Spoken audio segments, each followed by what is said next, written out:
గ్రామ పంచాయతీల్లో LED street లైట్లు ఏర్పాటు చేసేందుకు ప్లాన్ చేస్తోంది ప్రభుత్వం. 40 గ్రామాల్లో పైలట్ ప్రాజెక్ట్ కింద ఎల్ఈడీ వీధి లైట్లు ఏర్పాటు చేసి ఆ తర్వాత రాష్ట్రంలోని అన్ని గ్రామ పంచాయతీల్లో అమలు చేసేందుకు కసరత్తు జరుగుతోంది. ఎల్ఈడీ స్ట్రీట్ లైట్ల ఏర్పాటుతో కరెంట్ ఆదా అవుతుందని భావిస్తోంది ప్రభుత్వం.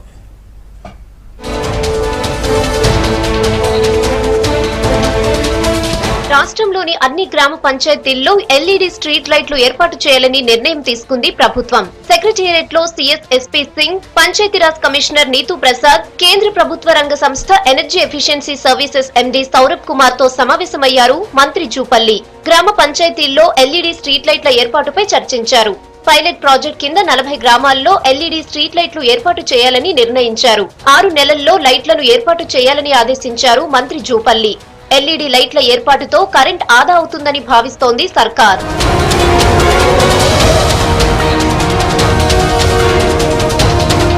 రాష్ట్రంలోని 22 మున్సిపాలిటీల్లో ఎల్ఈడీ లైట్లు ఏర్పాటు చేస్తే కరెంట్ ఆదా అయిందని మంత్రికి తెలిపారు అధికారులు. సంగారెడ్డి జిల్లా నవాబ్పేటలోనూ ప్రయోగాత్మకంగా ఎల్ఈడీ స్ట్రీట్ లైట్లు ఏర్పాటు చేశామన్నారు. టెక్నాలజీ వినియోగంతో రిమోట్ కంట్రోల్ ద్వారా స్ట్రీట్ లైట్లను ఆన్ ఆఫ్ చేస్తే కరెంట్ దుబారా తగ్గిందని, బిల్లులు కూడా తగ్గినట్లు గుర్తించామన్నారు అధికారులు. లైట్ల నిర్వహణ బాధ్యతను కూడా తామే 10 ఏళ్ల పాటు తీసుకుంటామన్నారు సౌరభ్ కుమార్.